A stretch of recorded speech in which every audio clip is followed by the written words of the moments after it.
At the end of my last video, I teased that I'd be playing this game, World of Simulators Ultimate Edition 2. Well, as it turns out, after playing just a handful of games that this box has to offer, it really isn't interesting enough to talk about. So instead, we're going to talk about mobile games. But first, I'm going to go ahead and put this back on the game shelf where it belongs.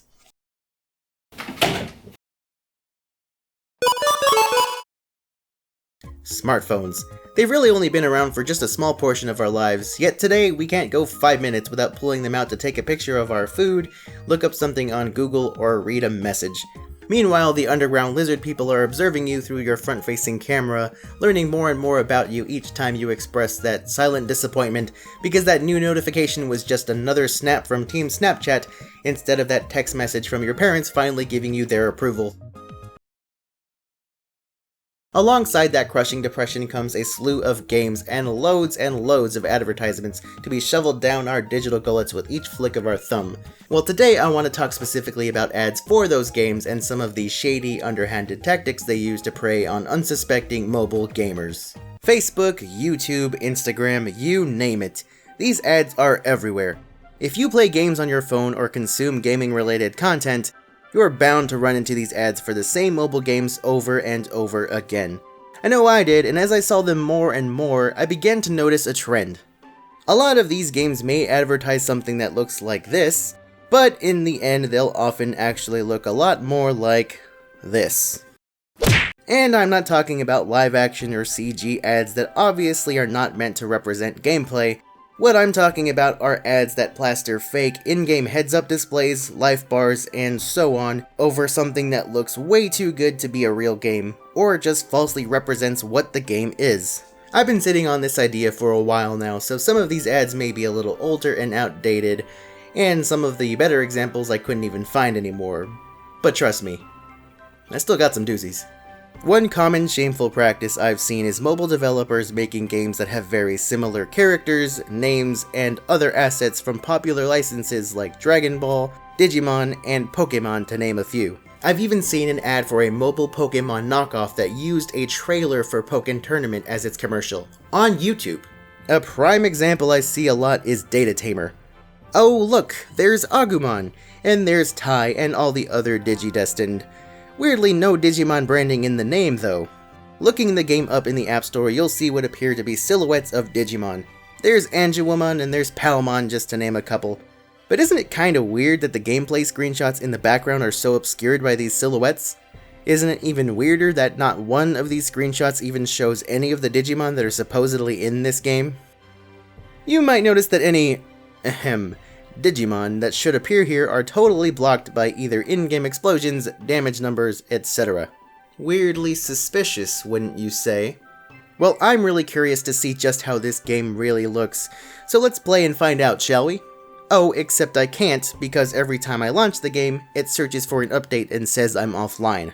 Now, I don't know if something's just wrong with the game right now. I'm not saying other people haven't played this, but I just know that I can't. So for now, I'm gonna consider this one exposed. Staying in the vein of stolen licenses, the next couple of games would have you believe that they're Dragon Ball games, but they totally aren't. There's Dragon Shadow Battle Warrior, where you play as a bunch of DBZ character shadows with the letter Z thrown somewhere into their names, so it's totally not copyright infringement. It's just a crappy fighting game mixed with an even crappier shoot 'em up. It's bad. Then there's Dragon Saiyan Z Kameha Ball, which promises fighting with boss, simple control, and berserk ha. Really though, it's just a platformer that looks like Dragon Ball and South Park had an ugly baby. And lastly, there's Mystery Saiyan from Animation Bandai. Oh, no, wait. It's Animation Bandai.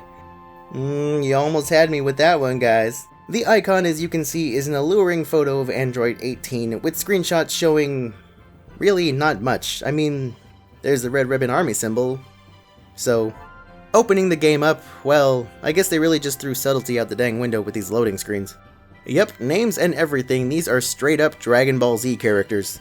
Worms, you will pay for ruining my immortality plan! Humph! Frieza, I am making myself your dreaded Super Saiyan! You won't be ordering me around anymore, Ray. I gotta say, this game actually isn't bad looking. The developer actually has potential. It's just too bad they aren't going to be around much longer after the inevitable cease and desist. Exposed. Moving into the realm of original mobile games, next up we have Goddess Primal Chaos. The first trailer, called Wonderful Girl Waiting You, features a wonderful girl doing some sexy walking to some even sexier music. You'll notice there's some sliders to the left moving around randomly with no actual effect on what's going on, and below that is the only actual gameplay footage from the game. This video is actually called Wonderful Girl Waiting You 3 because there are at least 2 more of these videos that are exactly like this. This, however, is not the ad that made me want to check this game out for the video. The one that did was... Look at the pixelated boobies and butts! This is an actual ad that somebody made for a mobile RPG that anyone can just download for free on their iPhone. So what does the game actually look like? Like every other Diablo 3 clone mobile game out there, spoiler, most of the rest of these games are gonna look exactly like this. Up next we have a game that is actually based on, I guess, a semi-popular franchise, Lineage 2 Revolution. Lineage and Lineage 2 are already established PC MMOs, and yet the weirdly named Lineage 2 Revolution is a mobile game. Which I don't really get, because Lineage 2 is a PC game. What does this have to do with Lineage 2 specifically? It could just be called Lineage Revolution. Anyway. As advertisements would have you believe, this is one of the most crazy, in-your-face, action-packed MMORPGs ever. 50 real people versus 50 real people going head-to-head. And with the marketing budget they must have had to get Conan O'Brien to make commercials for the game, you know they've got confidence in this product. But the graphics are just insane. It's got the Unreal Engine, right? Man, it's just so epic. Wow, they sound so genuine and believable. And with the amount of shouting that this guy is doing, it has to be insane. We are outnumbered! I wasn't ready for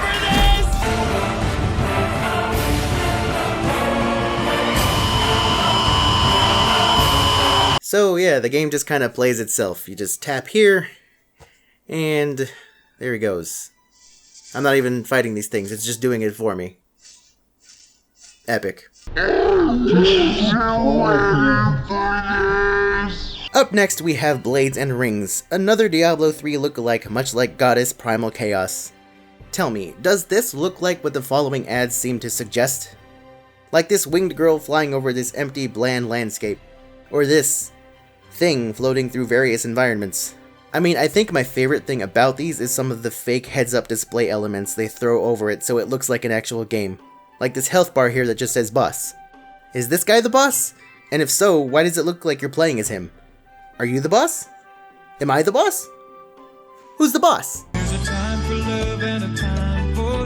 You know what great thing to have in a touchscreen game?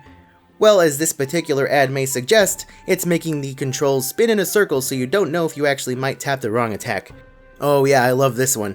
It's literally just a 3-second video and, well, this is it. I mean, I don't know about you guys, but, I'm sold. And then you got this one with another boss. This one's just stationary though, and you've got this bow and arrow thing going from side to side across the screen so that the game looks like a first-person shooter. Wait a minute, is that from Thief? It is from Thief!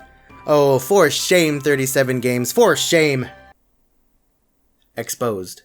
Lastly, one of the biggest offenders in this category is Legacy of Discord. Aside from overly sexualizing women in their advertisements, they also overly exaggerate their graphics. Look at this! There's absolutely no way anyone would believe this is actual gameplay, right? I guarantee you, no, I promise you, the game does not actually look like this. In fact, I'll show you. Here. It's another one of these. Now, I know game trailers with fake in-game graphics falsely representing a game is nothing new.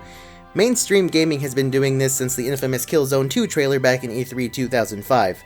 But at least with mainstream games, they show those trailers like 2 years in advance, and before the game releases, they're like, oh yeah, about that.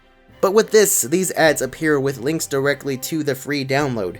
Anyone who does actually buy into these trailers is gonna have the game in their hands in like 30 seconds and be like, oh. To close out, there is one last ad for Legacy of Discord I wanted to show you. The only version of it I could find online has a watermark plastered across the screen, but I just have to share it with you. So shout out to ShowLegacy619, link to their channel below, and without further ado, behold the most convincing video game ad ever.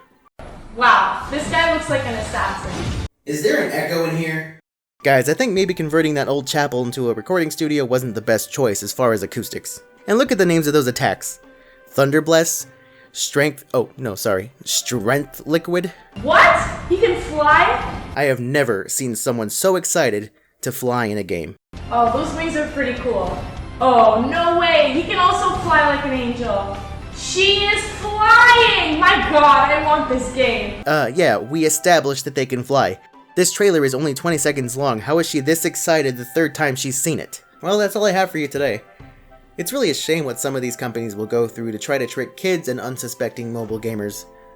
For now, I don't really know how to end this video, so I think I'm just gonna go...